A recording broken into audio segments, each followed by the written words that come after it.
Warning: the following podcast contains strong language which some listeners may find offensive. If you do, Up yours! That's only if you don't listen to the podcast. Otherwise, not up yours. did you know the Untitled Wrestling Podcast is on all of the social media outlets? Give us a like, follow, share, subscribe, or even a review if you're feeling generous. Facebook and YouTube at Untitled Wrestling Podcast, Twitter, Twitch and Discord at Untitled Rest Pod. Welcome everybody to the Untitled Wrestling Podcast. It's the NXT 2.0 review. Yeah, boy! Joe's here. Let's go! He's got a bit of a change of scenery. Yeah, it's just the furthest distance podcast ever, I think, from Scotland to London. Oh, so it is quite north to south. To be fair, I am quite south of Scotland, so don't ruin it. Sorry. This is record breaking stuff. I mean, it probably is. I'm not going to get a trundle wheel out and check, but I used to live in Aberdeen when we first started this podcast. It's fine. That's further north. Don't worry about it. Yeah. Right. Let's not dilly-dally, Joe. Let's not skirt around this bush. We have lots of things to talk about. Not NXT, of course. No, I mean that's tertiary to the cause, isn't it? Although I will say the first hour of NXT surprisingly good. Genuinely, I was quite shocked about how average / good NXT was. Maybe it's just because we're so used to that boot stamping on our face forever that any reprieve from that is a blessed joy.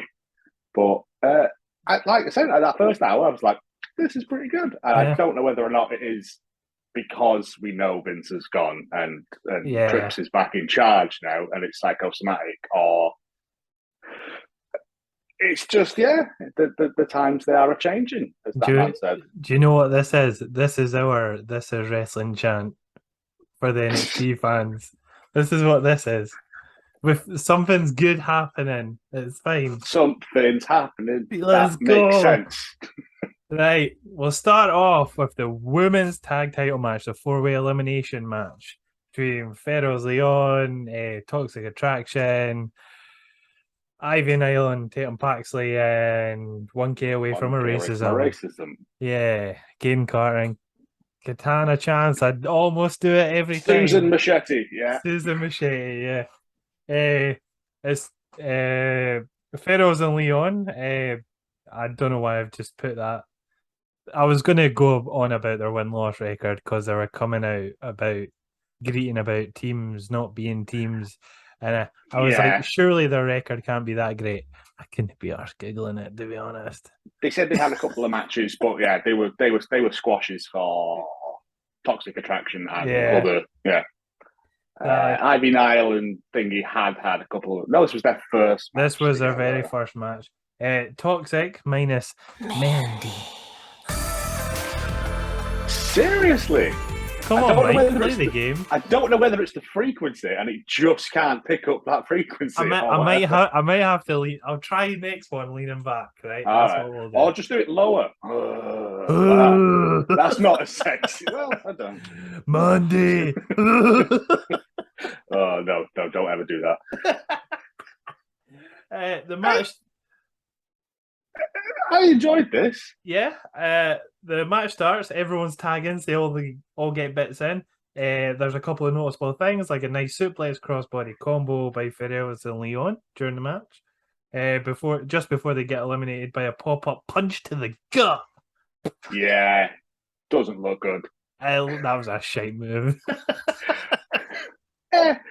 That's going to be Ivy Nile's thing, though, isn't it? Is being a bruiser, and that's fine. You know, we can't all do. Before that, there was the powerlifting, throwing them out of the ring, / suicide dive, which I'm always a fan of people doing that shit on the outside. So, they weren't all just stood there waiting, which was kind of nice as well. Yeah, they were all doing something, or it was quite nice. 1K away from racism, hit a code breaker Death Valley driver on Tatum Paxley later on in the match for JC JC Jane to just run in, give them a kick, and glorify because she got the pin essentially. I know, but that's their whole As shtick, isn't it? heel toxic shtick, yeah, that's fine. There was some very loose. Who's the legal person? Style Antics as well at one point. I'm fairly sure no one was tagging in, and they just went, "You two now." Don't worry about it. Don't worry about it. It's hard to keep track, isn't it? Yeah, that gives us the final two, which is weird because, well, in my opinion, because Chance and Carter were like going quite heely / like I've had enough of your shite. Yeah. I think they're just angry people now, so it's like now's our time. I don't think it was Healy. I think it was just when's it going to be our moment? Yeah. Toxic hit a back of leg face kick combo. I assume it has a name, but I don't know it. Well, everyone in NXT is doing it. The lefty righty. The tops and bottoms. No, not that. So they hit that, and then Carter kicks Jane in the face. All 4 women are down. NXT chant. This is awesome chant. Sky high camera angle. Sky high camera angle because all 4 women are lying down. But you notice we've peaked at this so much, the crowd wanted it to keep going. Nah, KK go for their finisher. Dolan stops it. 2 quick roll-ups. Then KK hit a finisher on Jane to win. Neck breaker 530 or whatever it is, yeah. 450, yeah. 450, which doesn't have a name either. No, like, why would you not give that move a name? Because that is your finisher. It's a good move. I don't understand. It's a good finisher. Call it something. Yeah. But with that win, 1K away from racism, now they're going to snort lines off the bells and pop in pills till everyone looks like Vanessa Feltz. Okay. They're party girls. They're going to party. They're going to party until her eyes go a normal colour. Yeah. And she forgets all that pro-Trump shit she tweeted. Yeah. As Joe says, it was quite a good match. It was good opener. A good 4-way tag match. Yeah. It was fast. Everyone got their bits in. And we've got new tag champions for the first time ever, which opens it up to some actual tag team nonsense in the future with it making sense and it being worthwhile. Women's tag team titles, the NXT ones as well, actually getting a storyline maybe. Holy shit. No, who'd have thought? Fucking hell. Oh, Troy's going to come back to this and be like, what's happened? Mate, it's the gift of trips, yeah. Next up is B Squared Jr. and Overcooked Meat Enthusiast. They chat their usual nonsense about being cowboy boys. This hurt my brain. Schism up here. Like me, the crowd don't care as they sing happy birthday, Carmelo Hayes.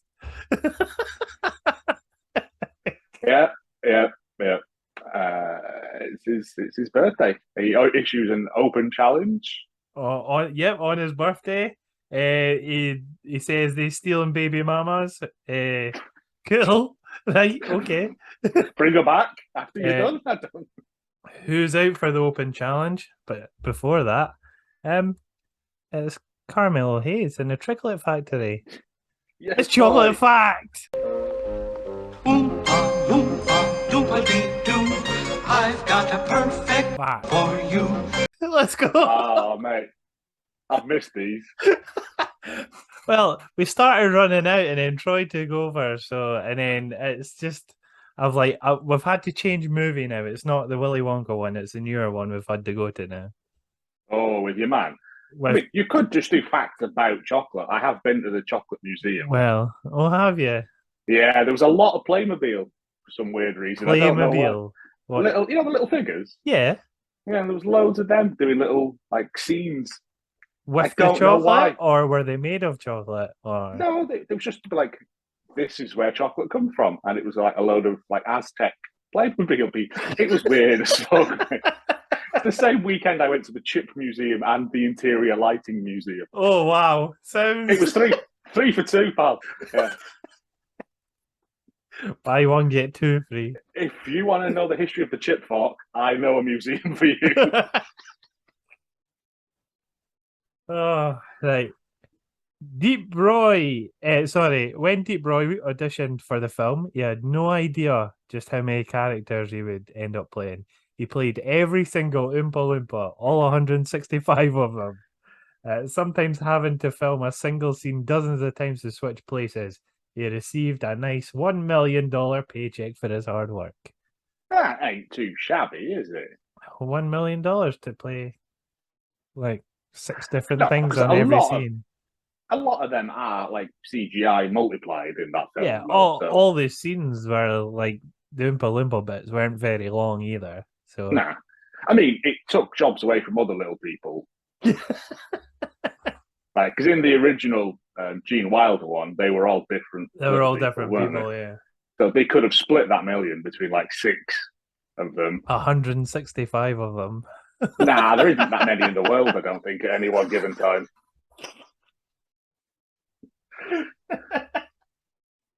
Joe's fact there's not 165 midgets in the world. I didn't say midgets, I said little people. Little people. When one dies, another one's born. That's how it works. It's the circle of life. I swear, I got being in London for a week has fucking melted my little brain I had left. What a great podcast to come on to. Well, yeah, I know, but at least I get to lie down in a bit. Yeah. Well, that's true. Right, back from the break. I say back from the break, back from our break, obviously. Giovanni Vinci comes out, but Nathan Fraser shows up. He's here, ladies and gentlemen. Nathan Fraser, how are you doing? I'm your man.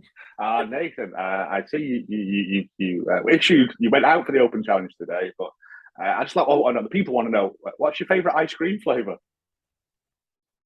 Mint chocolate chip. Oh, it was supposed to be vanilla. This is so boring. I mint chocolate chip because everyone thinks it's exciting, but it's really not. Raspberry Ripple, yeah. All right, Nathan, pipe down. He appears, he runs into the ring. Vinci goes on commentary as the match starts, just because he's been screwed out of it. Quick back and forth until Fraser squishes Hayes' ghoulies on a ring post. That looked like he got to pull a bit too far back. That right in the taint. Like when he moved forward, it was wedged right up the up the gully. The ghoulies. There's more fast-paced action by both men. A double super kick by Fraser for a close 2. Fraser dives on Hayes outside, so Hayes stretches to flick a cup of water over Vinci. He was quite far away, so he had to... I know, they had to get that bit in. Yeah.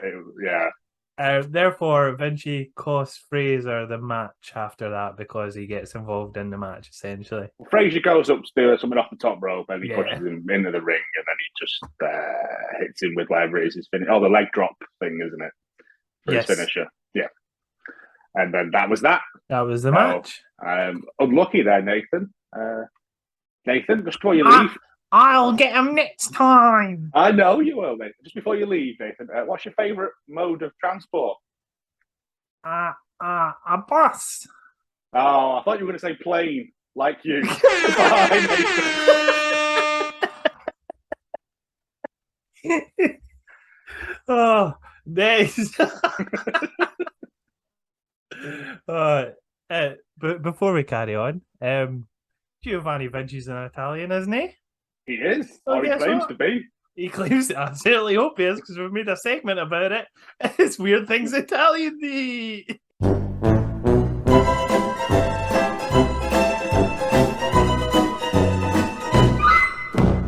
Today, mice are actually a protected species in Italy, but back in ancient times, they were somewhat of a staple food. If you make your way over to the southern Italian region of Calabria, you'll find that stuffed mice are still being consumed in the thousands by the local people. The mice are stuffed with mincemeat, nuts, herbs, and spices. They are considered a delicacy to the Italian cuisine and not often in other parts of the country. Remember what we said about the songbirds? Again, if you're having to stuff it with other meat, then stop doing it, because I guess it's cool because you can dangle them into your mouth. Like, but Hey, it's Shrek done it. if it's good enough for Shrek and the Italians, then it's good enough for. Shrek has a Scottish accent. Okay, I'm fine by that. Oh, no, again, so many tiny bones. See if you just had it like on a skewer, as Shrek had it in the As movie. Shrek does. As yeah. Shrek does on the Basing skewer. all our colour knowledge on Shrek. Aye, and you just I just have it like that rather than all the shite I did with it. It's just putting stuff in it. It just seems a waste of time. Just give me Just eat the stuff that goes in it. If you're having to stuff it with meat and nuts and stuff, just eat the meat and nuts and leave the mouse alone. Get a cat. I love stuff and things with my meat. Hey, come on. It's only about a mouse that could feel it.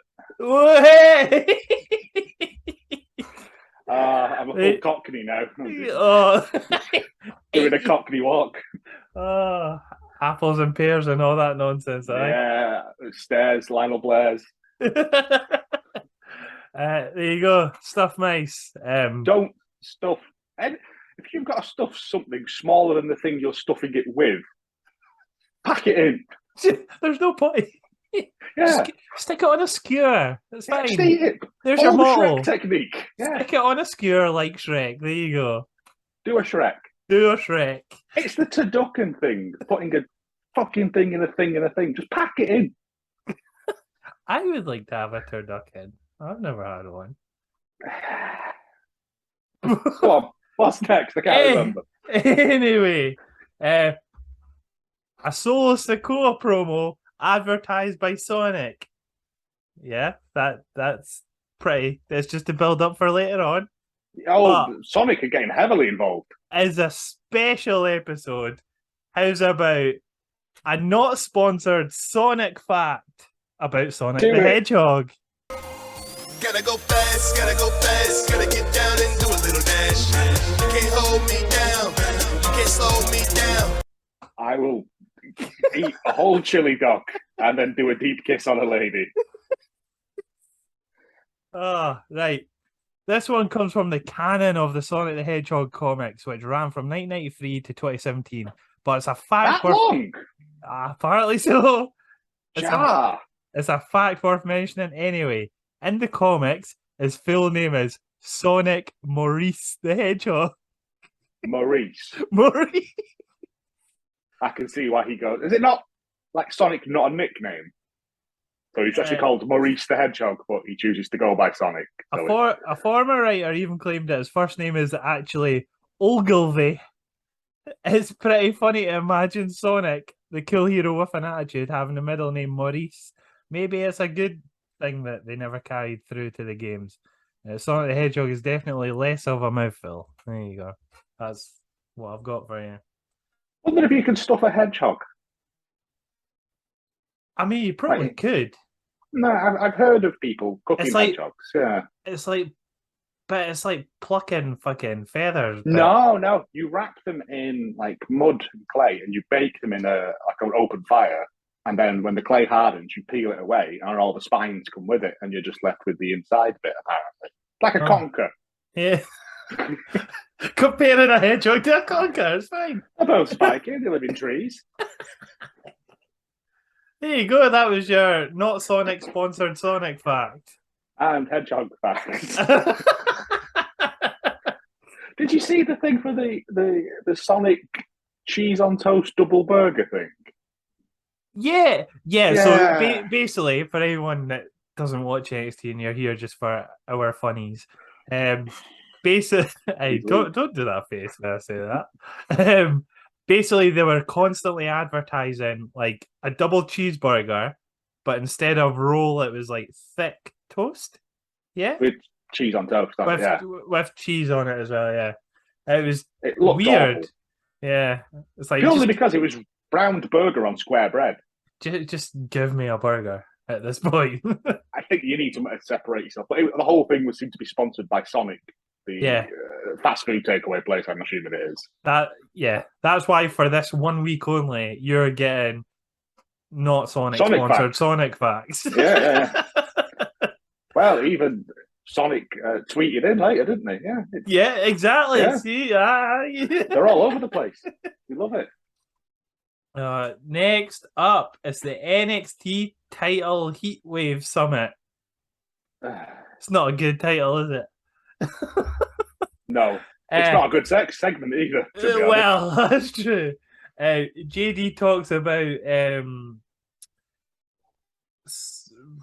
looking in Braun's eyes. Sorry, I can't read my own writing. The crowd chant boring instantly during that. Like at the start. Yeah. Braun calls JD special. He's just got an oversized head. Yeah, he's got a big Irish head, hasn't he? He's a big Irish potato head. That's fine. There's nothing wrong with that. It's genetics. He says Braun's an animal. He likes to dish out pain. As soon as JD speaks, there's a shut the hell up chant again. Braun struggles with pen and paper, signing the contract. He really was like a child with a It seems to biro. be Yeah. anything that's not wrestling, like trying to like break a chain off a door or a pen That's and all he knows. paper. It's too much for him. since day one, since he was born, he was them children that were raised in isolation, and all they know is what their parents told It's them. literally like that. It's like his hands are like that, just thumbs in a Oh, he's flap. Tim Westwood has. That's Oh, what you it's can't like. say that. You can't say that anymore, can you? That's fine. Tim Don't worry Westwood. about it. Yeah. They're more like yeah, that he's now, a aren't wrongin', isn't he? Yeah, he's very wrong. And his dad's a bishop. So make of that what you will. But yeah, this went on fast. Do we need to see another contract signing in wrestling? I know. It's at the end of it, JD gets his bingo dabber out, dabs his finger, signs the contract in red dab paint. Blood. No, Blood, because it was meant to be like a stabby thing to get blood to show, and he used it to write his signature, even though it was literally just a D. But there was no J. He in could have just that. put an X. It would have been better. Yeah. But yeah, garbage segment. I said before about the first hour being great. I take it back because I forgot about that. It went on a bit too long as well as issue. And they didn't even throw the table at each other or anything. Like, hey, JD promised that it wasn't going to be ending in violence. sending in boredom and tears. You know what's not fucking boredom and tears? It's fucking Irish fact time.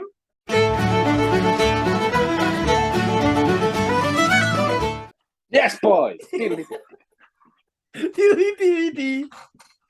Right. If you don't know what's happening, we're on week 3 of fun Irish town names. Fun Irish town names. So you get 3 a week. The town in near What? Ration them out. I could have rationed them one at a time. Oh no, mate. Some of them aren't as good as like Big Ploppy or whatever it was called last week. These bombs. There we go. Right. The town near Kilkenny Airport is little known, but the GAA team that takes its name is perhaps more widely recognised, having won an impressive 7 Kilkenny championships across both hurling and football. Dixborough. Nice. I like it. Yeah. More strong representation for Wexford. This time it's in the townland of Fannystown, located between Wellington Bridge and Doncormac. Have you got to say it like that? Fannystown. Okay. All caps when you write letters to it. Dixborough and Fannystown. There you go. If there's not a Sexborough in between them, I'm going to be disappointed. Arguably the most legendary of all absurd Irish place names. The Donegal village of Muff is not far from the border. It forms part of the Wild Atlantic Way, but is often shot to international attention due to its unfortunate and unintentionally inappropriate name, as well as, of course, Muff Diving Club. Yeah, boy, you can get a t-shirt. You get a t-shirt for Muff Diving Club. You get a t-shirt of it, yeah. It just means that thing that you put your hands in, doesn't it? Like, yeah. I don't know what else they're laughing at. Anyway, I'm off to Fanny'sborough to post some letters. Fannystown. Ah, Christ. It's Dixborough. Dixborough, Fanny Town, obviously. Yeah. Makes sense. Yeah. Oh, That was your free weird and Irish. Irish. They've got the same colours in their flag, it's fine. Some would debate that, but okay. It's orange and red, it's similar. There you go. International relationship expert Aaron Sutcliffe. Where are you from, Libya? That's close enough. They both have funny accents, it's fine. Oh, right. Where are we in this cesspool? Past Irish facts. Apollo Crews appears in the diamond mine. Crews says, "Be careful, watch your back." I'm not going to say why, just watch your back. Yeah. Yeah. Also, that punching dummy in the background for about 5 seconds, I thought was Ivy Nile just stood there. I did go, is that it had a towel around it, and I was confused that. Oh, it's one of those punching things. Right, with you. Kemp shows up, says Roderick Strong's running late, but we'll be there later. Cool. It's the only time important segment. It was a very important segment for us anyway, because it's the only time we get Apollo Crews, which means Apollo's a space thing. It's space fact time. Space facts.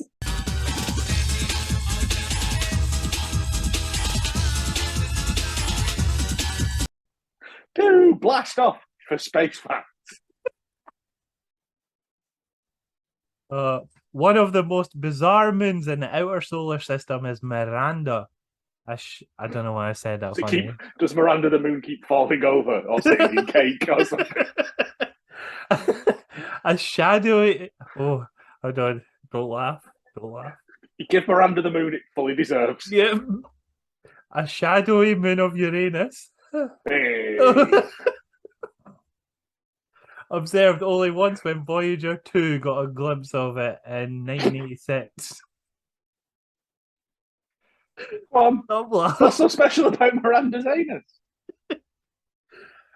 Miranda hosts sharp ridges, craters, and other major disruptions on its surface that would usually be the result of volcanic action. Tectonic activity could cause that kind of surface, but Miranda is much too small to generate that kind of heat on its own. Researchers think that gravitational pull from Uranus could have generated the push-pull action needed to heat, churn, and contort Miranda's surface. But to know for sure, we'll need to send another spacecraft to check out the moon's unobserved northern hemisphere. So basically, you don't have the photo in front of us, Joe, but the photo is it is round, but there's like massive chunks, jaggedy bits, as it says, it's missing. It's quite, yeah. There you go. I just thought that's good. Yeah. Back to Earth. Oh, it does look very jaggedy, yeah. It is very jaggedy, yeah. Not a good place for holidays. Back to Earth from space. Back to Earth. Into the Performance Center. Back to the colourful fucking country of NXT 2.0. Jane and Gigi Dolan are crying, moaning, greeting. But having a strike. Mandy. There you go. You've got to do it like that. Yes, I've got to just leave. It's certainly an image that will haunt me for the end of days. She appears. Mackenzie appears as well. Mandy says she comes at the worst times possible.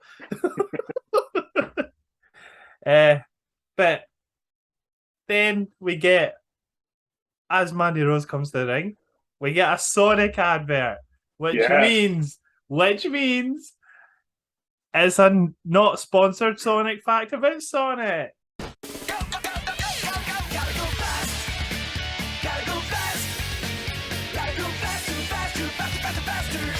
Oh, mate, I hope it's that Miles' real name is Kenneth. In the early development of Sonic the Hedgehog, oh gosh, there's names here. Naoto Shima, as original creator, designed him a girlfriend named Madonna.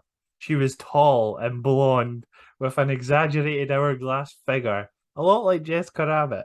There's not much known about her other than the role of Sonic's girlfriend, and that she would follow him around. She was scrapped from the final game. A few different reasons have been given, like that the content had to be softened for children in foreign countries, and that rescuing a damsel in distress was too similar to the Mario Bros. Franchise. Why a human girlfriend made it into the 2006 Sonic the Hedgehog game? Pass. Demand. Public demand. High demand. We want deep kissing. bestiality. Sonic deep kissing a human. Let's go. I care not what happens to me, but please heed my voice. Sonic, come back. To me. To us.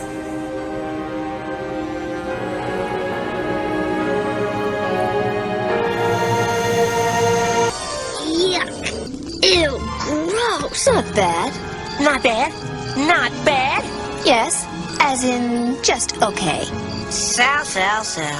I know it was a serious kiss. Right, big guy? Nuh-uh. Yuck. And the fact that it had to be softened. I was like, what was happening when you finished the level then? They were like, that's too extreme for children. As you ran across as Sonic, did the woman just run after you? Or Instead of jumping in that big gold hoop at the end, you just jumped into her arm. between her legs? So, and then she covered him in clay and threw him in a fire. No, that's what Robotnik really wanted. There you go. That's Madonna. Another Sonic. Another useless Sonic fact you'll never need to use in your life. It's a bit of a weird timing on this NXT show because, funnily enough, as soon as we get that Sonic advert, we go straight into picture-in-picture, Joe, which means it's Jerry Lawler quote time. I hate this the most. They know what's coming next. Talking about one of the Godwins, he tried to enter an ugly contest, and the judge said, "Sorry, no professionals." It's good. It's a bit on the nose. Like, the punchline leads too much into it. Yeah. Sorry, no. I mean, he's not having a go at, like, a minority group, I guess. So that's a step up, isn't it? For him. But no, let's try harder. It's not offensive, but it's not funny either. So he failed on both counts there. Boo. Boo, Jerry Lawler. Well, just boo Jerry Lawler anyway. Whenever you see him, just boo him. Boo him. Spoiler, Yeah. you will get him more, so boo him more. Yeah, boo him. If you see him down the shops and he's buying, like, Richmond cigarettes or whatever, just boo. Back from picture-in-picture, the match has already started. Mandy's in charge until Saray, oh you bastard, instantly goes for the Sunray dropkick. Yeah. Before this, though, the picture-in-picture was them coming to the ring. And the match starting. Yeah, which is bewildering. Spoiler, not the first time they do that tonight. No, I'm so confused as to why they did it. I get they were fitting in advertising because they gave the opening match advert free. More But then- time, yeah. Can you not, in theory, just put that in the middle somewhere where it's not going to get adverts? I'll just put these weird promos in Yeah. different places so that it. But yeah, the fact is that Mandy sort of came out, and then we didn't see any of Saray's entrance. She was stood backstage for a long time, looking confused, and then just sort of walked out. And it was bewildering. The match itself, nothing to write home about, was it? Really? No, it's not a lot. I've got like two little sentences. One which isn't even about the match, is about commentary. Barrett actually makes sense and goes, I wasn't in the Royal Rumble this year. Does that mean I get a world title shot? Yes, Barrett. By NXT logic, it does. Yes. Let's go. Wait, the Clash at the Castle. Wade Barrett versus Roman Reigns. There you go. It writes itself. It writes itself. There you go. More Roman Reigns talk later as well. Don't worry about it. Mandy wins. That was my next sentence. There you go. Yeah. After a knee to the face, Mandy grabs a chair, hits Ciri's knee multiple times. Stark appears a bit late in. Yeah, she could have come out a lot earlier. But obviously missed the cue or whatever. Chases her off, and she's like, "Me and you." I was like, "I'm already bored of this." Yeah, that was a bit enough. Yeah. When Saray was like debuting, and they put all that money into her like promos and like hype videos and stuff, and then here we are now. Now she's just carrying her granny's necklace a bit. Yeah, that she got from one of those chickens that tells you a joke 20p and lays an egg. Yeah, one of them. One of them, you know what I mean. Next up, Buff Barbie does gymnastics. That's all I've got for you on that bit. But more importantly, it's Buff Barbie. It's Barbie fact time. Come on, Barbie, let's go party. Right, we're not going actually for Barbie. We're having to go out. Outside of them? Are we going for Shelley? No. It's still technically Barbie. It's still technically Ken. Barbie Girl, the song we're going for. By legendary. The intro to this segment. yes, that one. I've got 9 lyrics from the thing. It says Barbie Girl lyrics that are more controversial than you remember. And this guy really goes for like, he tries to go, you're a bit weirder, you know. Yeah, is he trying to shut stuff down that like isn't worth shutting down? That's what he goes for essentially. I'm a Barbie girl in a Barbie world. Life is plastic. It's fantastic. Is life in plastic really fantastic, though? Yeah. I mean, it depends, doesn't it? It depends what you know. I know people that live their life in complete oblivion to what's going on, and they're happier than anyone else. Yeah, Joe, you keep going on with this. Yeah. What's this guy called? I'm going to find him and kick him. You can brush my hair, undress me everywhere. Wrong on so many levels. Is it? Hey. Why? Does he give a reason? Consent's fine. Dress me up, make it tight. I'm your dolly. Make it tight. Let's not even think about the implications of this sentence. She's wearing a corset, mate. She generally does wear a corset in the video, doesn't she? I can't remember. Or it could be shoes. She might be able to tie her own shoes. Oh, maybe. Yeah, see? Discriminating against people who can't tie their own shoes. That's disableist. Yep. Kiss me here, touch me there, hanky panky. Concerning adults, mate. Ken needs to stop. Who says it's Ken? It could be that other one. He's called Eric. I think there was a rogue Ken for a while. No, again, I don't know whether that counts as explicit permission, but like. In the GIF, it's her that's saying it, I think. So yeah, it is. Renee's lines are only "Come on, Barbie," aren't they? Like he only does. He has a paragraph as well. He has a verse. He does have a verse. Yeah, he has a verse. Maybe it is him that says "hanky panky."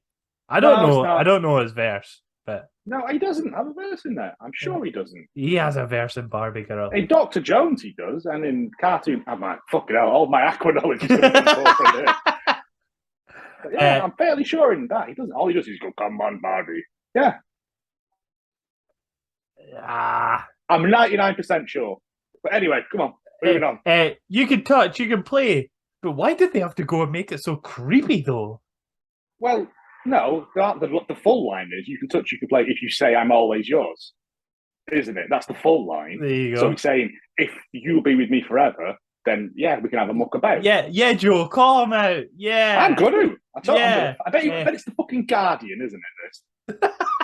Make me walk. Why Shrek isn't as good a film as you think it is? Fuck you, Shrek's amazing.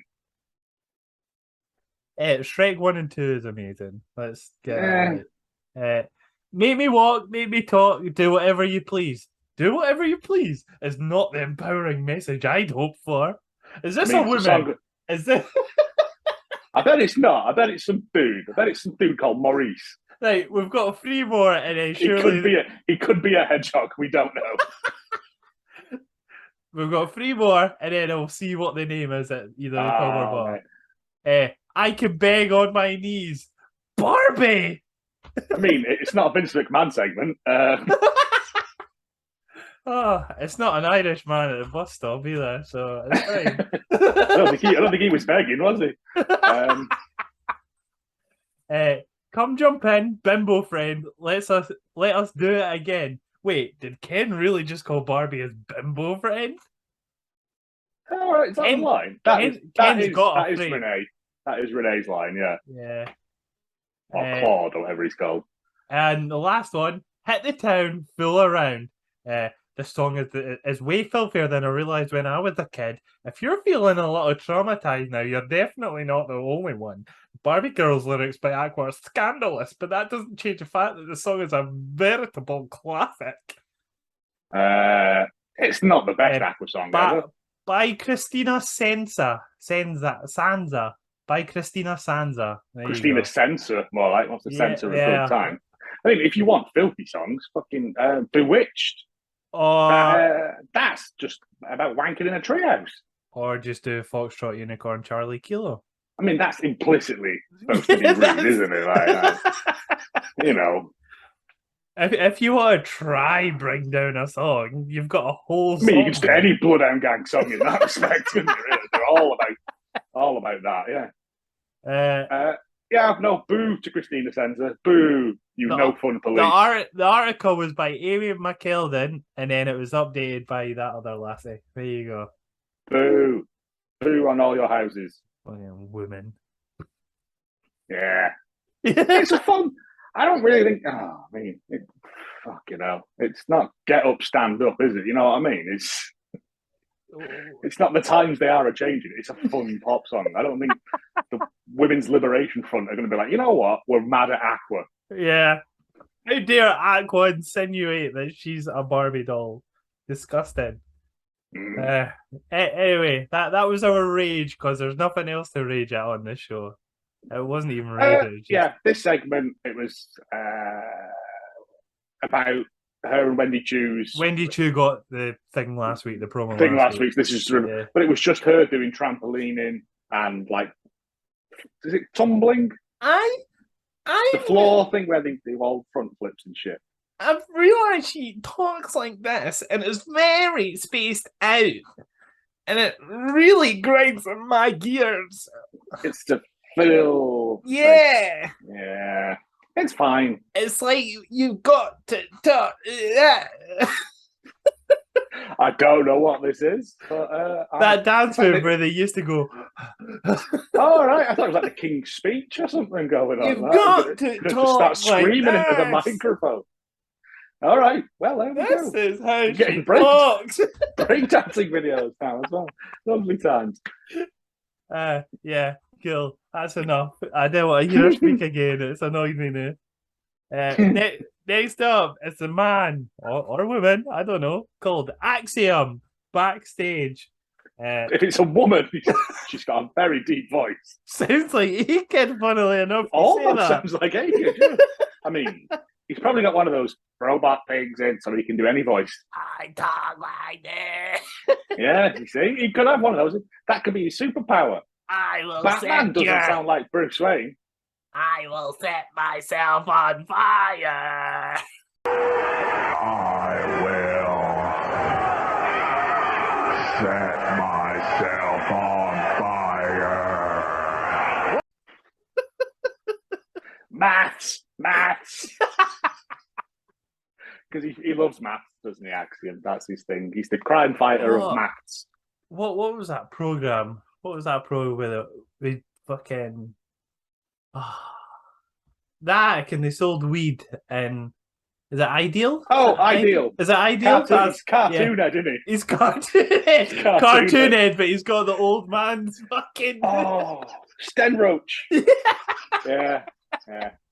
I should find them and watch them. They were pretty good up to a point. Yeah. That is a niche reference for anyone else. Johnny Vegas stealing drugs out of a Salford attic. Yeah, it's good. Oh, I met the man who wrote that, Graham Duff, actually. It's not fun for everyone, but there we go. Yeah. I told him that he lost his way and he needs to get it back. He went, "It's been cancelled." I went, "Fair enough." Oh, then, it got cancelled. Okay, right. No, it was after like they did a musical episode, and I fucking hate musical episodes of things. Yeah. And I just went, "Yeah, what's happened?" And he went, "They cancelled it," so I just didn't give a fuck anymore. Fair enough. Fair. Did you get paid? Yep. Man, don't care then. That's all that matters. Yeah. Duke Fudson appears.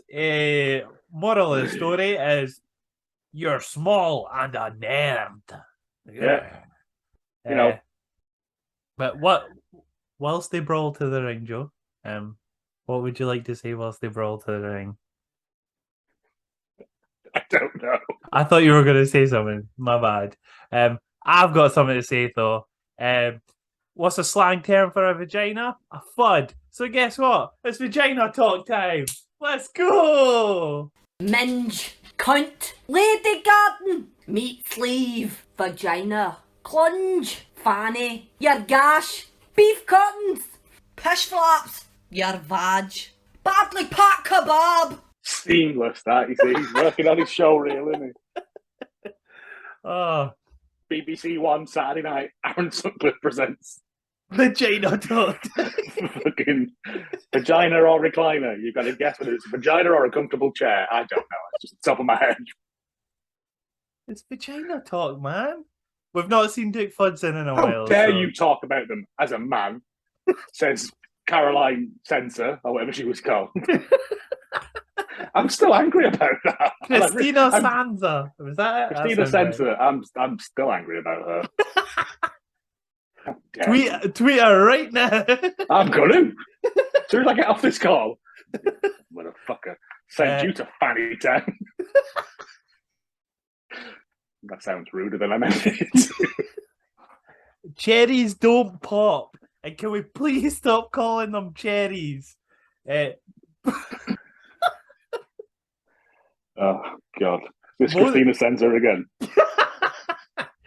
Most people with vaginas are born with a hymen, a thin piece of skin that stretches across part of the vaginal opening.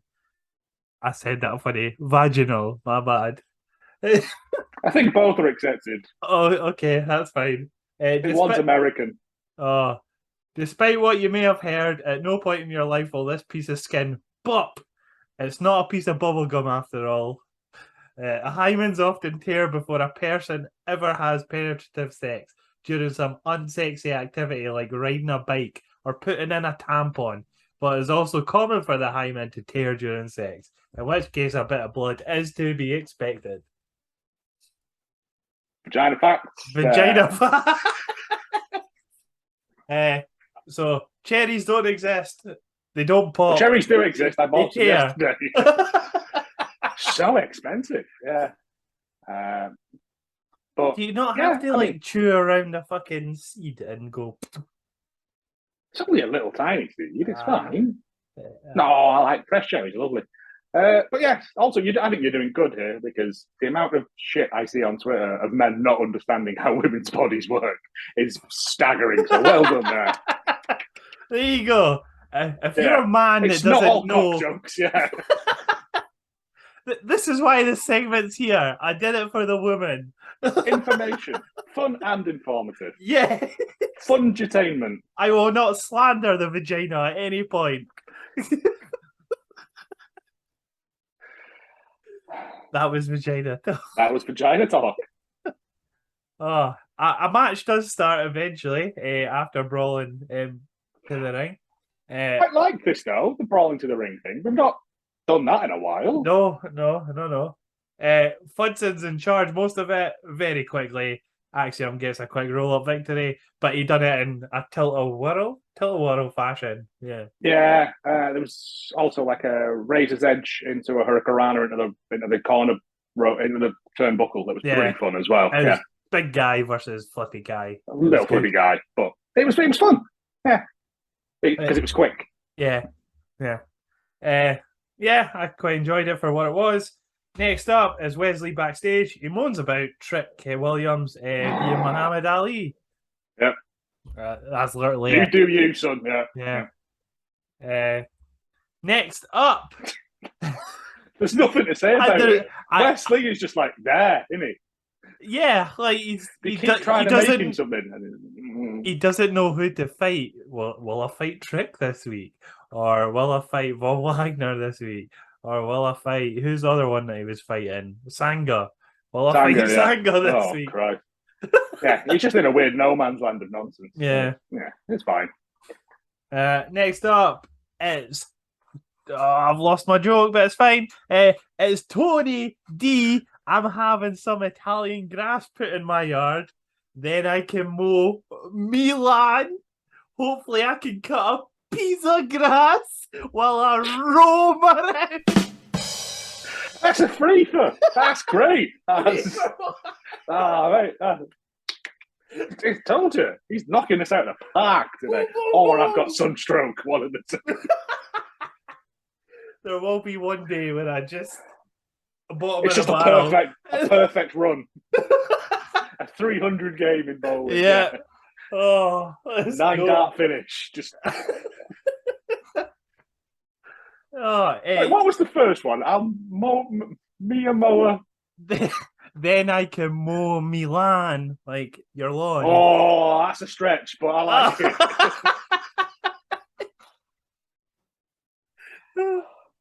Are you warm? I'm sweating. In case you can't see, I'm incredibly sunburned. I went out to Southend yesterday, and it was overcast, so I thought, it's fine. Came home, and I've got like squishy arm. Squishy arm? Yeah. Drumstick arm. Let's go. Yeah. It's not fun. If it helps, I'm very warm, but I'm not sunburned. If that helps in any way whatsoever. Yep, it's Tony D with Stax Donovan. That one. Yes. The one that didn't get released. Versus the Creed brothers for the tag titles. The match starts. The Creed brothers use power to lead, going into picture. It's Jerry Lawler quote time. Oh no, this is terrible. Sticks and stones may break my bones, but whips and chains excite me. Is he just doing Rihanna quotes? Before Rihanna. Rihanna stole it. Oh. I'm Jerry Lawler. I'd have a suit in there right now. Going, I can think of nothing less sexy than Jerry Lawler. with his crown covering his jewels. If you're gonna whip him, use a fucking bullwhip and don't stop till he stops moving. I know I'm a king, but treat me like a peasant for tonight, please. Hit him with a chain in the face. Tony D takes the lead back from the break, but Julius tags Brutus. Brutus smash chant as he rampages about, but they stop him by going for his hand and attacking his hand during the match. Yeah, for some reason. Yeah, it just became a thing. Creeds get fired up, but then Tony D grabs a crowbar because he used to use a crowbar and he broke Pete Dunne's hand with it. I've missed a whole part there of how Tony D ended up on top and was going for the crowbar, but it doesn't matter. But then there was cheating on the outside, I think. Some on the other side of the ring, a distraction of some sort. But then Santos Escobar is back, and he holds the crowbar. Yeah, he showed up on time, didn't he? Yeah. Glad someone learned something there. And because he didn't get the crowbar, Santos Escobar took it, gave him a punch to the face, gave the Creed brothers a win. Still tag titles. Still tag team champs, yeah. But you know what that means? Wait, no. There's so many sections. I'm trying to work out where we're up to. We've done Italian things people eat. Creed Brothers, Diamond Mine. Is it world record time? It's world record time! Yeah.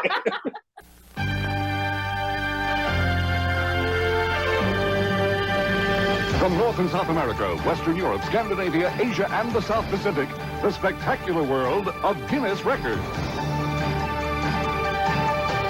Featuring amazing feats, facts, and phenomena. Is it most sunburnt human? Because it's me, clearly. I ran out of time to think of what we could do this week, so I'm giving you a 2-for-1 on absurd ones. Right? Okay. That we physically can't do because it's not. I'm not at home, so I don't have any of my equipment around me. Right. I'm giving you 2 world records today just to talk about. To make up for it. The most steps walked by a dog balancing a glass of water. Which way? Well, don't worry, pet parents. Your furry companions can set records too. Sweet Pea, an Australian Shepherd / Border Collie, put other pooches to shame when the dog managed to trek a record 10 steps while facing backward and balancing a 5-ounce glass of water. Not to be outdone, Sweet Pea also managed to accomplish the same exact feat going forwards. Where is it balanced? I have to see him on the nose, looking up. Or I had it the other way. Like the tail was in the air. And I was like, how is it gripping it between its back legs? Like rested on the body region? Yeah, that makes more sense. Right. Well, it says what? Sweetie. Yeah, no, it makes sense. Back legs, Dogs don't tend to walk on the front ones. No. Right. Well done, Sweet Pea. 10 steps. That seems beatable. Come on, fucking Pudsey the Wonder Dog, or whatever you were called. Guy, come on. Play a game. Simon Kibble's best, though. Yeah, that prick that had that film. What was it called? It was. I'm sure it was Pudsey. Yeah, because it was the same as the charity thing. Yeah. The charity thing. Yeah, the bear with the bear with one eye. Yeah. Inside that, it's that midget from Willy Wonka. Inside 6 of him inside that. 6 of them inside that. Yeah. Operating a leg and an arm each, and then one in the middle and one for the crotch. You only got paid a $5 for that. $5 per limb. Got other dog record. Is it a dog? Oh man. The loudest purr by a domestic cat. If all of the cat lovers out there were feeling left out, don't fret. There's also a record for your pet to break, as long as they don't have a problem audibly expressing their love for you. The award for loudest purr recorded by a domestic cat is currently held by Merlin, a black and white rescue cat who managed to get up to 67.8 decibels.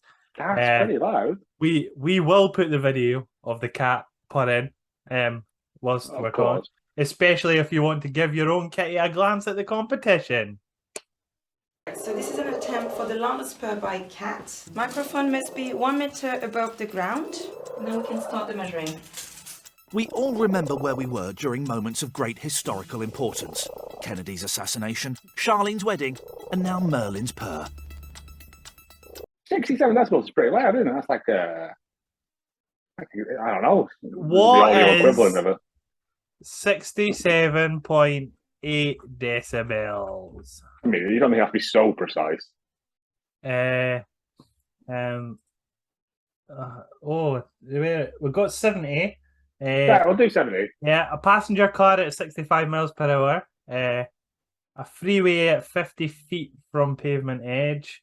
Living room music, radio or TV audio, and a Hoover. Yeah, so it's pretty loud. That's pretty loud. For a cat. Yeah. It's a purr, not a meow or a squeak. Yeah, That's a big rumble, that. Yeah, that's what they call me. Yeah, the docks. Big rumble. Big rumble Joe. Because I'm always hungry. There you go. That was Guinness World Records. Well, I apologise. It's not as good as Pegs, is it, lads? Well, I'm sorry. We weren't It's prepared. my fault for being away, yes. We will come back. Maybe Joe, maybe not Joe. I don't know. We'll see what happens. We'll find out. We will have a record next week happening. Don't worry about it. Without fail. Right. Next up, Roxanne Perez appears in a promo. They were bezies. Nothing you haven't heard before. She challenges Cora Jade at Heatwave, but it's a very long promo about something we've So already. long. I don't know why Basically it was so saying long. the same thing. We were best friends. She was like a sister to me. Why would she do this? We were best friends. Why would... And she's also got a really annoying voice as well. But yeah, again, like, don't care. And showing pictures of the two of you from the previous 4 weeks doesn't really give you that long history that you're looking back on, is it? It's not really busy mates all this time, is it? She challenges Cora Jade at Heatwave. So, speaking of, it's Cora, Cora,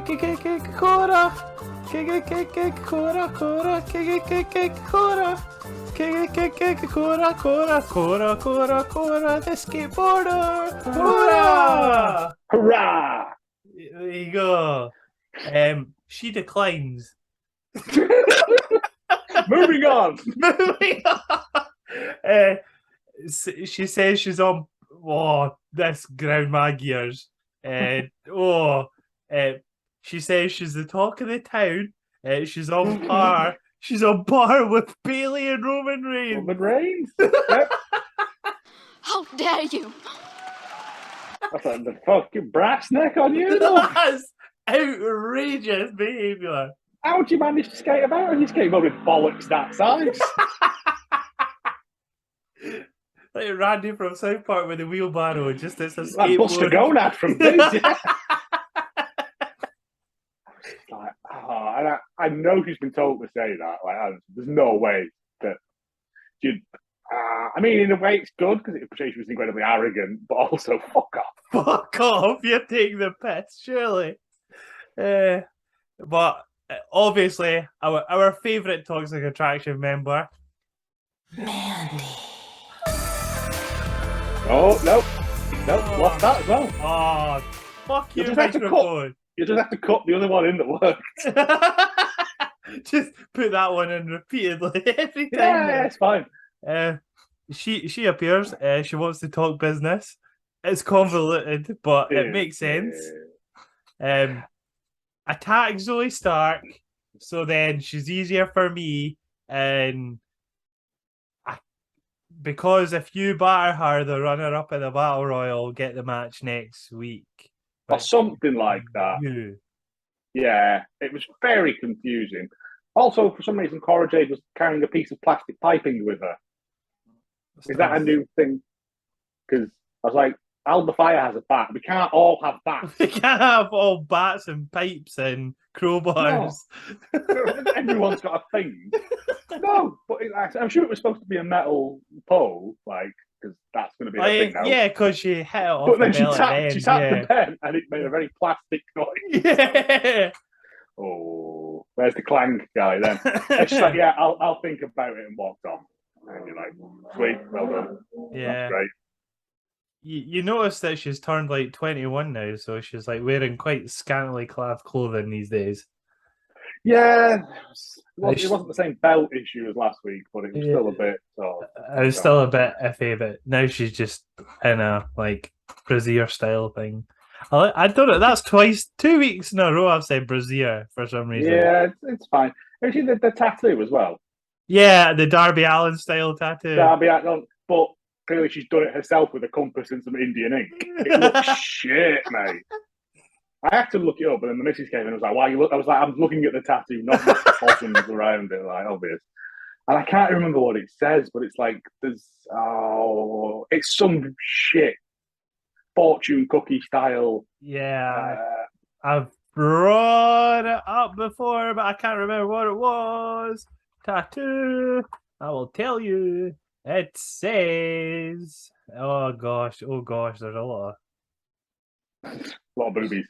I have to read it mirror image. Starve the ego, feed the soul. There you go. That's what it says. Just get a little dolphin on your ankle, love. Jesus. Please, I beg. It is, isn't it? That's the sort of like, oh, it's so deep and meaningful. No, nah. It's a variation of Starve a Fever, Feed a Cold. That's what it is. That's one of those quotes that you see in every like single mum's like living room, like live, laugh, love. One of them. A big wooden thing that just says home in case you forget where you live. Yeah. What was it? Move my niece into a house and at the bottom of the stairs and thinking it had a dance like no one's watching you in the rain or something. And I was like, that they tried to like portmanteau 3 of them together and it just didn't make sense. It was written in human shit, so we apologise if anyone listening does have one of them in their house. I don't. At the same time, we don't. Sort yourself out. You don't know where you live. You have one in every room. Bathroom. I live, laugh, and love all the time. I don't. Which one? I can do one at a time at most. Sometimes, if I think about it, I can stretch to 2. Laughing and living take up a lot of my time. Loving, not got much room for that. It's that and the keep calm hands. Yeah. Yeah. Yeah. Anyway, even though we get them later, it's a Von Wanker promo. But more importantly, though, it's fucking come Tuesday time. Come Tuesday. Oh yeah. We don't care. We're gender neutral here. We'll do fannies and willies. We don't care. Well, or animals too. Animals, fannies, and willies. Whatever. Because there's a willy or a fanny. Water striders are best known for their ability to walk on water, but their sex lives might be what truly sets them apart. It's a bold opening statement.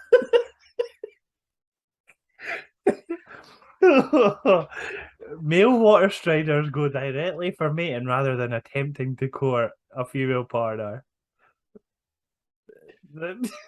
So it's like a Yates's wine lodge then. Stick with it. The female does have some say in the matter, as she has a genital shield that she can use to prevent penetration. Sorry. To coerce the male water striders tap their legs against the water surface in a pattern that lures predatory fish. Scientists speculate the risky behavior encourages the female to mate quickly, as she knows that she'll be the first to get eaten if a fish appears. This is why the females try to stay as far away from the males as they can. Understandable female water striders. What a dickhead thing to do. No, I'm sorry, look, we have to shag, otherwise that man with a gun's going to come and get you. That's essentially what it is. Yeah. Oh, I do like the genital shield, though. I like that. It's good. It's just like a flap. No, it's Captain America. It's like a bank vault. Agents of Genital Shield. Yeah, it'd be good. I'd watch that. That was your Come Tuesday fact. That was good. That was better than last week's one. It was about monkey anuses. Last week's was a stinker, all right? Having listened back to it, I still don't understand what you were on about. Don't go back and listen to last week's Come Tuesday, please, I beg. No, do and see if you understand. See if I'm right and it was nothing to do with wanking. Like Aaron thought. Aaron thinking monkeys pay for stuff with jizz. Oh, right. Anyway, that's all that promo was just to set up for later on. But it was 5 minutes long. Solo Sikoa had one, so he had to have one. Oh, yeah. Oh, sorry. I had Von Wagner's, yeah. B Square Jr. versus Joe Gacy next. The match starts. B Square Jr. and Jorts. But beforehand, I will say, when they were doing the promo bit, they acknowledged who his dad was. Did they? I didn't even pick up on it. Oh, he said you're second generation. Cameron Grimes is only a journeyman. He didn't say his name. Yeah, but he admitted that he was second generation, and I was like, oh. Ooh. But yeah, it was still garbage. Yeah. B Square Jr. and Jorts. Wade Barrett moans about it. Never trust the man in jorts. And I'm with him on that. Wade Barrett goes, oh yeah, he's never going to win a match like in jorts. And then Joseph just goes, didn't you get beat by a man in jorts like most of your career? Ugh. Ugh. It's fine. It's Referring to one Mr. John Cena. Yep. There's a good back and forth action whilst the dyads stare out Cowgirl. I always forget her name, but it's fine. She goes yeehaw a lot. That'll do. Letting I remember, yeah, No. letting B Square Jr. get distracted by Pretty Deadly, because they run out just randomly. They just come in randomly and get thrown out of the ring. I was like, okay, fair enough. For Joe Gacy to hit a springboard clothesline for the win. The match was whilst Gacy rants on the outside going up. Have you got this one, have you? Yeah. Do you like pizza or pineapple? Pineapple on pizza. Yeah, a man just randomly shouts so the camera can hear clear as day. Gacy likes pineapple on pizza. Yeah. Gacy doing like shit Bray Wyatt stuff in the ring, like the upside down in the turnbuckle But thing. it's really shit because he's just leaning like upside down awkwardly. It's not as good. It doesn't have that, like, Bray Wyatt put a lot of time and effort into think what would work and what would not work. Yeah. And he's just gone, I'll just do Bray Wyatt's homework, but change it slightly. Change it a little bit. Yeah. Garbage. Absolutely garbage. The best bit about it was Pretty Deadly running in for no reason whatsoever. Just getting thrown out instantly. I was like, why is just this massive blonde hair flowing by? And I'm assuming that the Cowgirl is going to end up in the dyad at some point as well, or in the triptych, or whatever they're called, the schism. Yeah. Because I'm assuming the dyad are going to take the NXT belts off as they are UK. You know what I mean? The UK champ. Yeah, that makes sense. Yeah.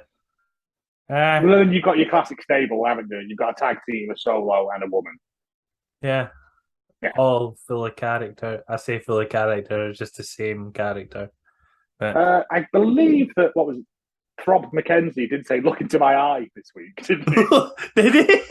Yeah, again, during that early promo, I think he said to the Cowgirl, look into my eye. And I was like, oh, she's doing bits now, is he? Yeah, because they both got glide eye, haven't they? Yeah. It's fine. It was rubbish, apart from the pineapple pizza. Do you like pineapple on pizza? I don't mind it, to be honest. I'm sure I've told you this before. Back in my childhood, we would my dad would make big pizzas, make the bread and everything. And we, instead of putting pineapple on them, because pineapple was expensive, we would put tinned mandarins on instead. It's a similar thing, because it's citrus, but it works. Orange and ham. Yeah. Fun fact there for you. Try it sometime. You know what? We'll do a three-way poll of nothing, pineapple, or mandarin. There you go. Oh, what was the outcome of last week's poll?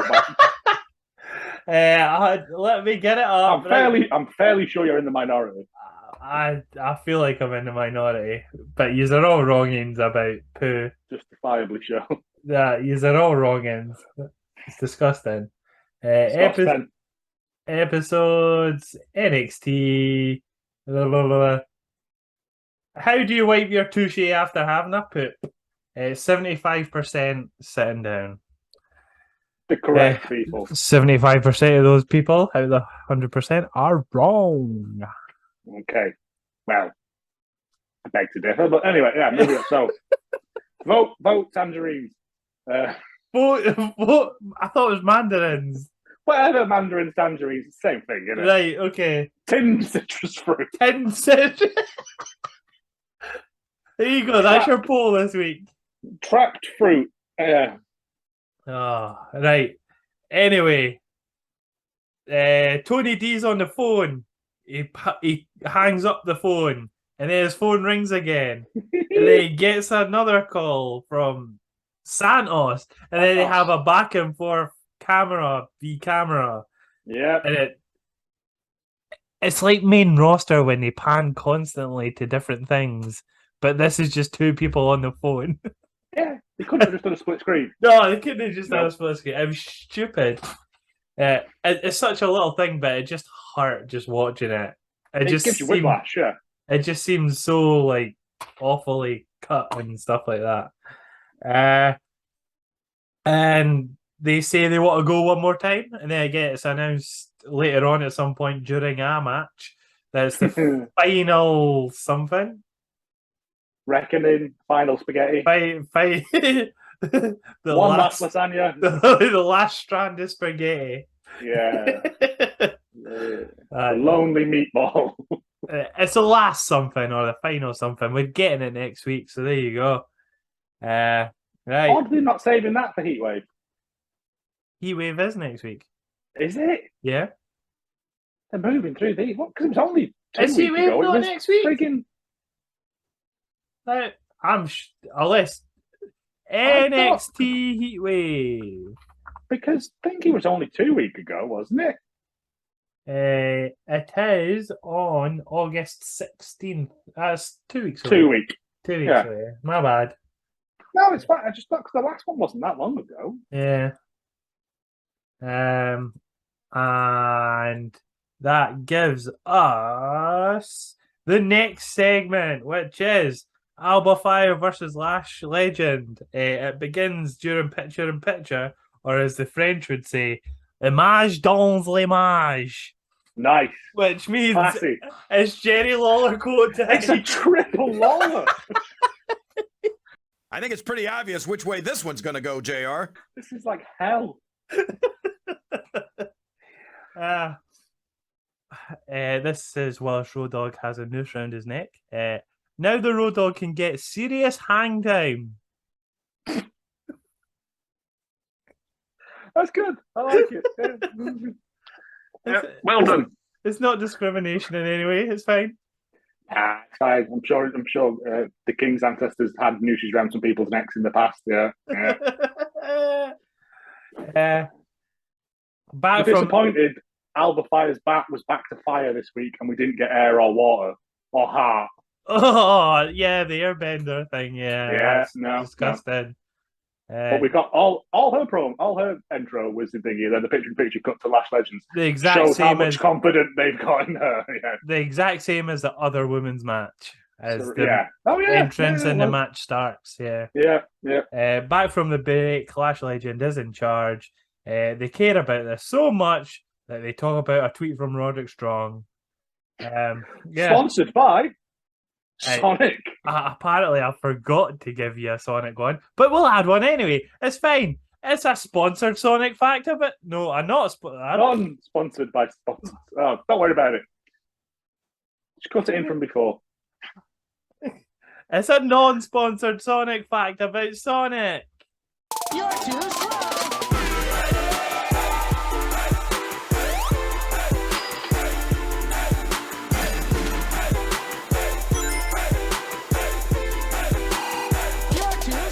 Yeah. God. Yeah. Sonic in What you Finland is known as Sonic in Finland is known as Mr. Runny Fast Man. Runny Fast Man. I've got one for that actually. That's quite close. There you go. Well done, me. I say that it's not that. Yeah, great. As if being inspired by Santa's red and white color scheme wasn't enough because of his shoes and the buckle, and it's a thing, right? It's tenuous at best. Anyway, Sonic the Hedgehog was also born on Christmas Island. Believe it or not, it actually isn't related to the fact that Santa Claus inspired his shoes. Turns out it was inspired by an actual island in the Pacific Ocean, Kiritimati, which is sometimes called Christmas Island. During the Cold War, the United Kingdom performed nuclear tests on and around Kiritimati, which is why the people behind Sonic turned into a bizarre place with wacky animals and robots. That's not how nuclear testing works, but well done. Yeah. Also, only the British could find something as beautiful as Christmas Island and blow the fuck out of it. Yeah. Also, Sonic's father is dead as a result of the horrible nuclear waste accident. Keep it light. He didn't mention that in the film. He was raised by a wise owl. How did the wise owl end up with him? Why did the owl? I think the wise owl gets murdered right at the start, though, so it's pretty bleak from the off. Yeah. Yeah. No, it stays alive until the second one. I haven't seen the second one. So. I think she I stays alive don't until the second really one. care. It's not his dead father coming back to avenge him. Right, if you've not watched Sonic the Hedgehog 2, who the fuck are you? Like, spoilers are gonna be. I'm sure she dies in the second one, like at the beginning, because that's how he gets the. That's the first one. Bag of rings. That's the first one. No, because he's with Tails. That's. I don't know. We'll never know. Anyway, if you know, keep it to yourself. Yeah. Oh, Sonic 3 looks good, by the way. Oh Christ! Who's in that one? Is kissing lady in it? No. Spoiler alert. Skip 10 seconds. Shadow the Hedgehog. Oh man, who's voicing that? Vin Diesel. Well, let's actually Google that. Oh man, I hope it's Big Nasty. You talking to me, fam? Mo Farah. Maybe someone shit, wasn't it? We had Peter Davidson or whatever he's called. Not Peter Davidson, that's Doctor Who. It's trying to fucking you never heard his voice or that, so no, it doesn't say who actually. They're keeping it, playing the cards close to the chest. Yeah. Right. Anyway, back to what we're actually thinking about. But the tweet from Strong was, "Way to go, Creed Brothers! Fuck you, Cruz. Apollo Crews, stay away from Diamond Mine. Finger up emoji. Have a Sonic burger. Yum, it's delicious." Yeah. I got too involved with the French toast burger. I couldn't make it. I just didn't want to show up because I hate it here. I met the Bucks of Youth just at a Sonic. But yeah, the match is it's a squash again. Isn't Yeah. it? They go Fire. Legend. They go on about her NBA days, which is the women's NBA. Great. Cool. Wait, is she supposed to be NXT's Jade Cargill? I fucking hope not. Because Jade Cargill was a basketball player, wasn't she? Was she? I don't know. Yeah, I think so. She's a big lass, so I'd assume she would have been Alba Fire wins with 2 super kicks, and commentary call it a gory bomb, not a fire bomb. Yeah. Tut. You can tell Vinnie Mac's not around anymore. He would have sorted that right out. And a swanton for the win. But more importantly, it's perfect. Oh, I didn't even get a bet. It's not poo fact time, is it, boys and girls? It's a poo name, a poo gimmick, and a poo change of character. So guess what? It's poo talk time. Tell me we got into. Why does somebody not know how to flush a toilet after they've had a shit? It was me. Well, it was fucking one of yous. Disgusting! There you go. Right. Definitely didn't butcher that 3 times there. That's fine. Don't show them how the sausage is made. Sausage that you pushed inside a mouse. Vultures eat rotten flesh, right? So it must be very dirty. They found a way around that. To keep their feet clean after eating rotten flesh, they poop on their feet. Their poop has a bacteria to kill all the rotten flesh germs. Lovely. That's one way around it. I'd say have a wash, but poop on your own feet. Poop on your own feet. So don't. If your flip flop on holiday decides to fall off whilst walking in the street, and you take those 2 or 3 steps, just take a shite on your foot. Nice. I got Crocs on. I don't care. Smother it in. It's fine. There you go. Leave it long enough, it'll harden. Free shit. That is outrageous behaviour. Oh, right. Vultures, not me. They're literally rubbing shite into flesh when things are dead. Yeah, it's fine. That's Breaks it down. silly. Anyway. Oh, I'm sorry. I'll go and tell the vultures you don't agree with that. I don't appreciate your putting on the You sounded a lot like a Christine Sinclair right about now, young man. A Christina Sansa. Christine Sansa, yeah. Yeah.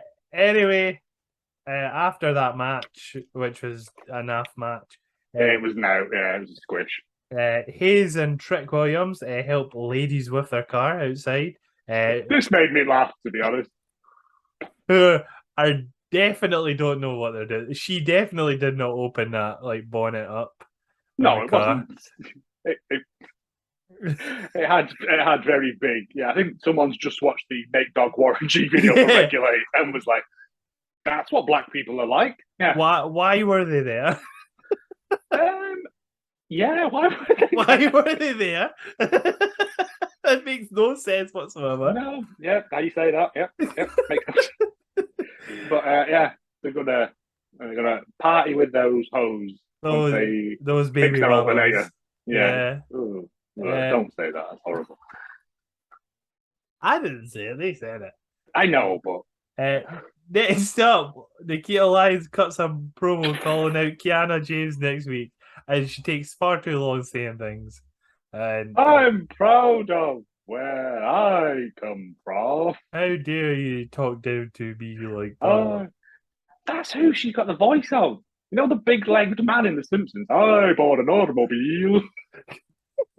It's the largest car I could afford. That's who she is. That's who she is. Sorry, it sounds exactly like her. Oh, wow. Yeah, you're not the only one that can do bad impressions. Is Nathan gone, by the way?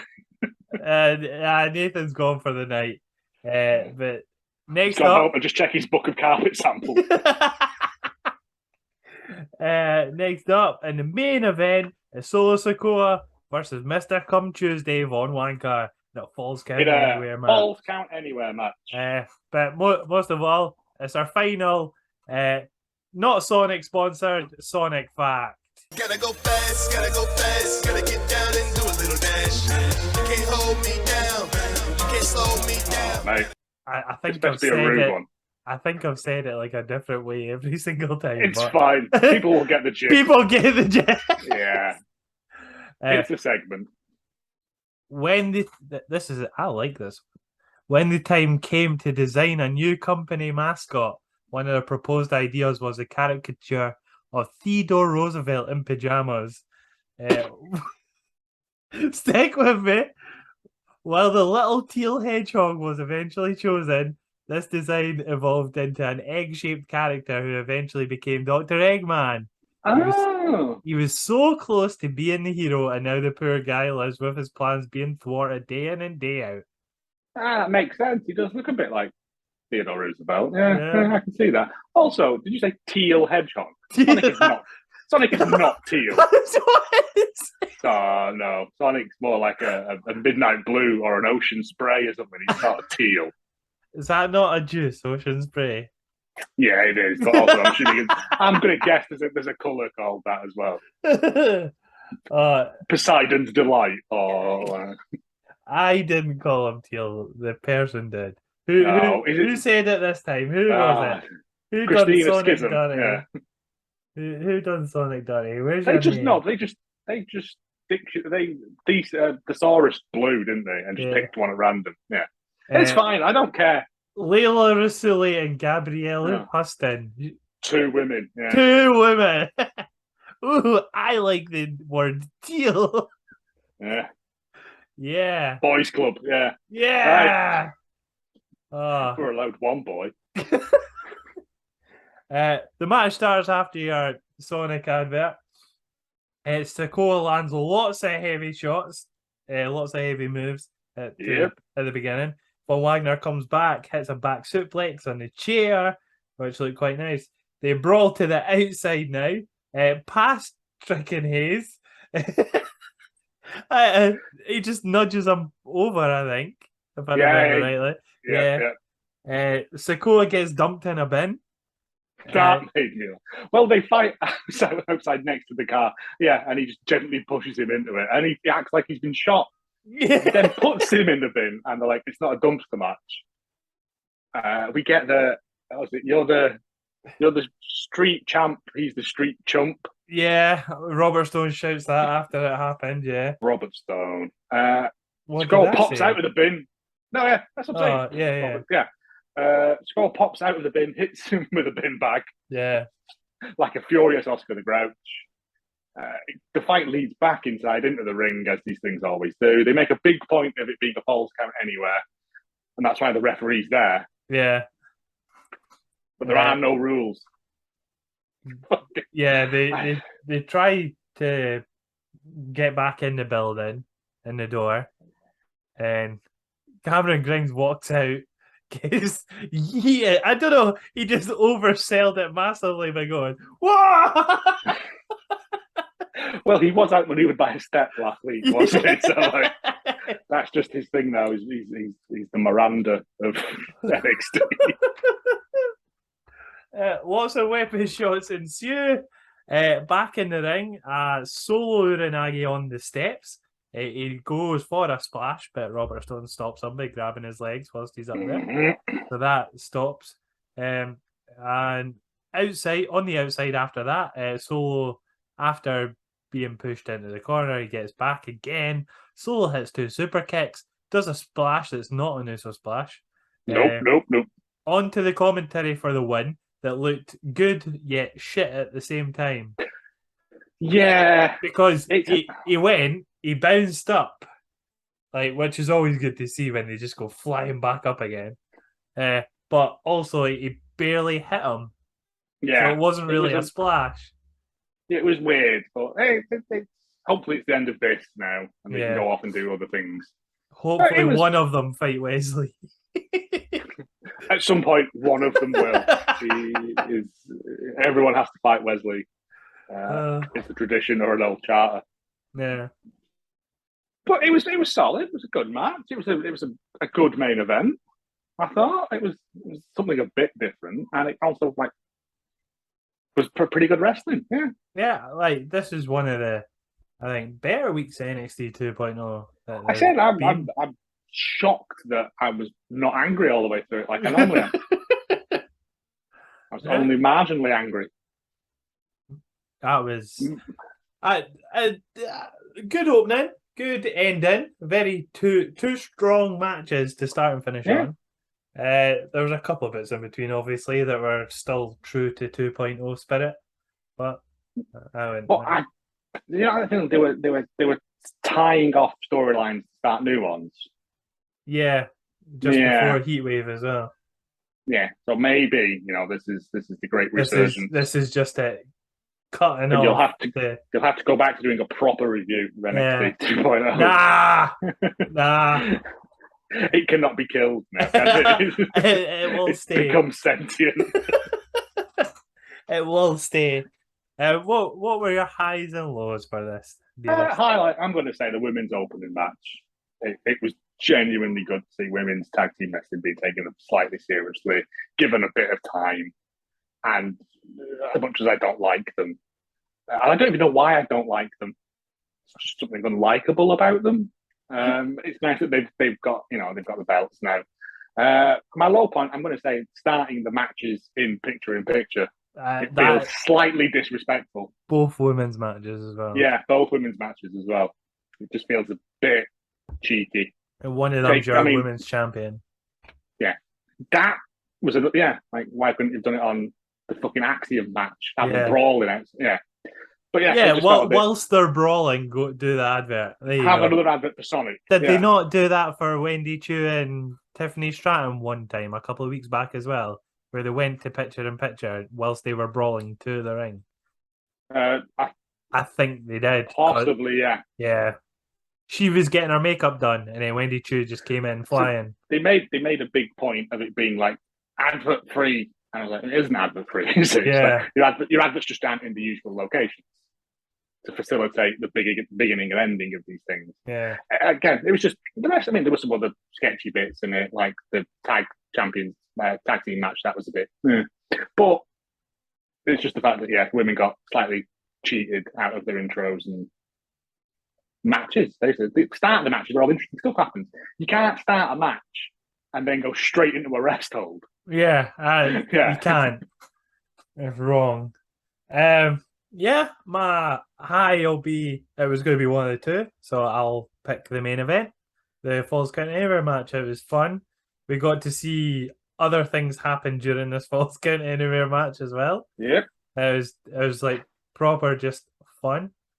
My low will be. I think I'm sick of Alba Fire Lash Legend. I didn't like it to begin with, and I'm sick of it now. I mean, is that the rubber match? Third match, I think. Yeah. Yeah, so that should be it now. I hope so. Hopefully, Alba Fire can go on and do something worthwhile, as that's why they brought her over, not to be stuck fighting against, non-union Jade. Right. That was NXT. Shall we do some teddy bears? Titty bits, yes. I told you what, my titty bits are sweating up a storm here. You could grow cress under these folds. Great intro for 10 minutes. Right, we've got no proper birthdays unless you want to talk about nonsense and predators, essentially. No, I didn't think so. But what are you saying? I mean, it's someone's birthday tomorrow. Whose birthday? Mine, you fuck. Oh, it's your birthday every day. That's the no, but my actual real on. Oh, it's tomorrow. That's the day the Queen gave birth to me. Yeah, the Queen gave birth to you. Yeah. Oh, perfect. And I am neither a nonce or a rapist. So just want to put that out there. Well, this will be out probably after your birthday or just at the end of your birthday. So happy birthday, Joe. Thank you. I'll say early happy birthday before anyone else does. There you go. Yeah, all the posers. Haha. All the Christinas. So no birthdays apart from Joe's tomorrow, but we'll start today, the 2nd. In 1992, Ron. This is August, by the way, if no one has their dates right or whatever. Ron Simmons. Today, though. It's the 3rd. Sorry, 2nd yesterday. My bad. Right, yeah, okay. 8th August. My bad. Aye. Yeah. Right. Ron Simmons became the first African American to win a major world title in wrestling when he defeated Lex Luger to win the WCW World Title, Baltimore, Maryland. Yes, boy. Rocking a thick moustache and some fuchsia back pink tights. Yeah, boy. He still had a full head of hair as well. Damn.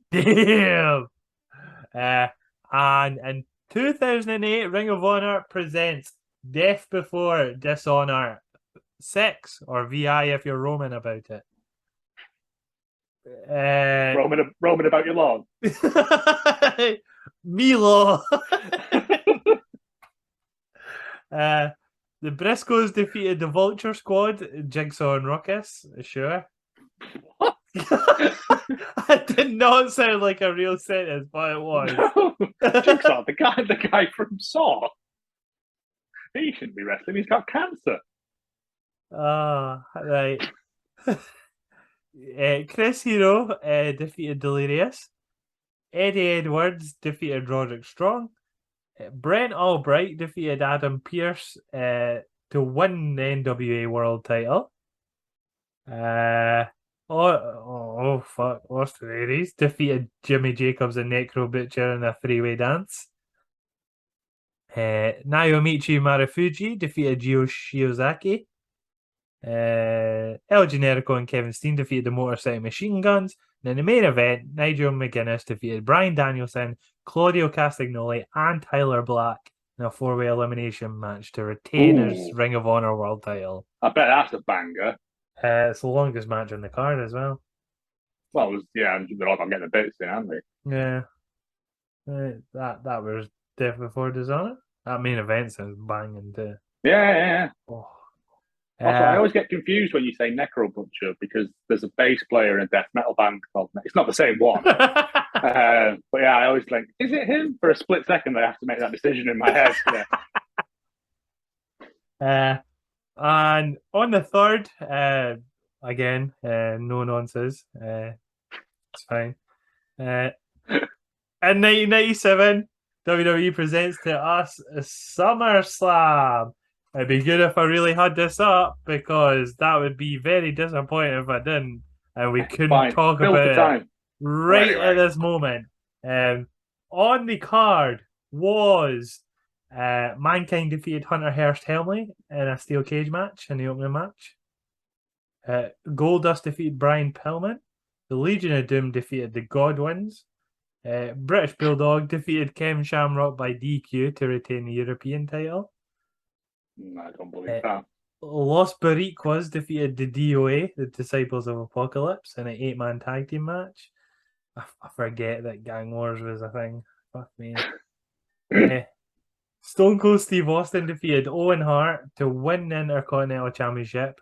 That match is infamous for the pile driver, the neck break on Stone Cold. The one that vastly shortened his career. Yes. Yep. And in the main event, with Shawn Michaels as special guest referee, Bret Hart defeated The Undertaker to win the WWF Championship. For the last time, wasn't it? 1997, it would be. Yep. Yeah. It was the one where Shawn couldn't touch Bret all the way through the match, wasn't it? I'd probably assume so, yeah. Hey, I think if he lost, he wasn't allowed to wrestle in America again. Yeah. Yeah. There's a load of wacky stipulations attached to it, but yeah. Makes sense. That was I remember that being pretty good as well. Yeah. Sorry, Bread, Hitman Hart. Fair. And in 2020, I'd said that weird, on an episode of Monday Night Raw from the Performance Center, Shane McMahon made his return to the company as the central figure in the debuting Raw Underground format. Several wrestlers compete in a Fight Club style setting. Yeah, boy, for 3 weeks, that was great. World greatest Street Fighter, Dolph Ziggler. Yeah, boy. Oh, wow. I feel sweatier than Shane McMahon now at this point. God, I've forgotten all about Underground. Almost a doorman, aye. Yeah. It had the thing of being quite good, that, if they had just used the right people in it. Yeah. Like, get the brawlers in there and not fucking Dolph Ziggler. Oh, my house is on fire. Yeah. What a way to end this episode of NXT. Throw a Shane McMahon on it, that'll put it out. But before my house goes on fire, I've been at it. That's been Joe. Thank you for listening. Yes, thank you. The NXT review. I have no joke this week, so I wasn't prepared, but it's perfectly fine. I've got a joke that my nephew told me today.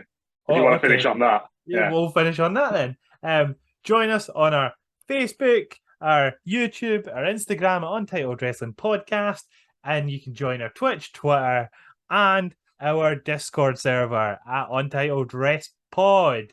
Thank you very much. We'll see you next week. Bye-bye. Bye-bye. Why do eggs go to school? Why? So they can sit exams. E7. I thought it was pretty good, to be honest. Hello, yes, Danhausen here. Danhausen has been summoned. You must love this podcast housing, the Untitled Wrestling Podcast housing.